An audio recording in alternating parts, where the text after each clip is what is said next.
Hello friends, Zachary Stockill here from retroactivejealousy.com. If you've been enjoying the videos on my channel, please take, 0.3 seconds out of your day to click the like button below. Also be sure you are subscribed to my channel. Click the little notification bell so you'll be notified when new videos come out. Okay, today I'm responding to an interesting question from Charlie. Charlie writes, what advice can you give to help overcome retroactive jealousy when your partner's previous partner is clearly far more physically attractive than you?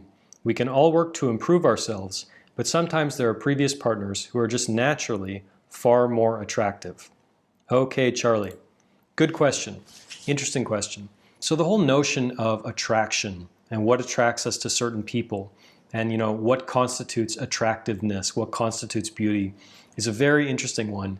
And the thing about attraction that I find so interesting and so mysterious in so many ways is why certain people are just naturally, we're so drawn to them. What is it about certain people who come into our lives who we just want to ravish? Like we're just so drawn to them. Even when, perhaps to someone else, maybe we ask a friend like, hey, what do you think of my new girlfriend or this woman or whatever, or this man? Maybe other people around us don't see that same attractiveness. They don't see them as beautiful, as stunning, as attractive as we do. So the most important message I think I can tell you in this video is remembering that attraction is subjective to a considerable extent. Now, as I've mentioned in other videos, there are certain standards of beauty which are pretty much universal. Not entirely universal, but pretty much universal. Things like facial symmetry, for guys having broad shoulders and relatively narrow hips. For women having a little bit wider hips and having fat in certain places on the body which you can imagine, which signal fertility. Things like this. In most cultures around the world, most people find these things attractive.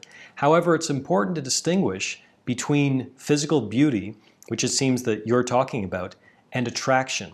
These things are not the same. There can be someone who is very, very, very physically beautiful, but maybe we're not attracted to them. Maybe our heart doesn't leap out of our chest when we see them. Maybe we're not drawn to them in the same way as we are drawn to someone else who maybe is less, classically attractive, or classically beautiful rather, but we're still incredibly attracted to them. So if you're struggling with the fact that your partner dated some very, very attractive, physically attractive people in the past, or shall we say for the purposes of this video, physically beautiful people in the past, and how do you get over that? I think a lot of it is about trusting your partner's choices now, trusting that your partner's attraction to you is very special. And there's a reason that relationship from the past didn't work out. There's a reason your partner isn't drawn to that ex-partner like they were before. And frankly, if your partner is pining for this, sexy ex or whatever, this very attractive person from the past, if your partner is pining for that person still, you probably shouldn't be with them.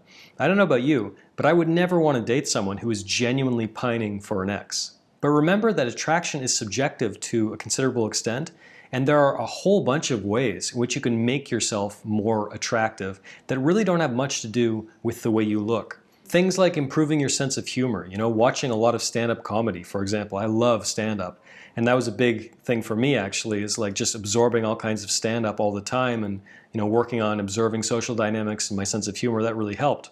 Look up videos on how to be charming, how to be gentlemanly. These things are rare, especially in 2020. These things are very, very rare. And if you present yourself as a bit of a gentleman, I don't mean the nice guy. I don't mean that at all. I mean like a classical gentleman. Pull out a woman's chair when she sits down. Stand up when she enters the room. Be a protective man around her. You know what I mean? Like be a solid, integrated, conscious, masculine presence. Work to amplify your masculine qualities. That will naturally make you far more attractive than you might realize right now.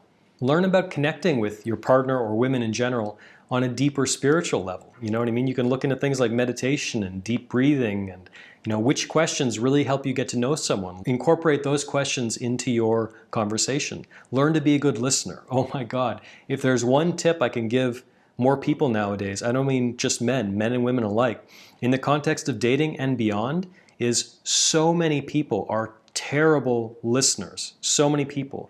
And one thing I've discovered through my coaching practice and through interacting with hundreds of people one-on-one, people are so starving to be actually listened to, actually heard. And if you make yourself a good listener, if you actually pay attention to what people say, ask them follow-up questions, and take a genuine interest in them, You will make yourself a good listener, and that is extremely attractive to men and women alike.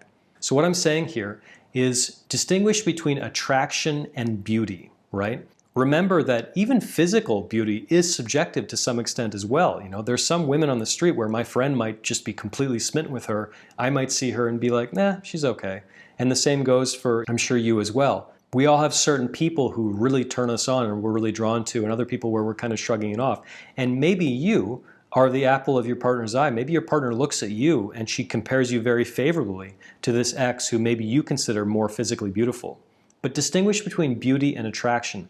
Realize there are multiple ways to make yourself more attractive to women and your partner. And remember that attraction is mysterious. To a great extent, attraction is not a choice. And there are a lot of ways you can actively work on making yourself a more confident, grounded, attractive man that have nothing to do with the way you look. Thanks for watching this video. If you found this useful, please be sure to click the like button below. Also be sure you are subscribed to my channel, and I'll talk to you again very soon.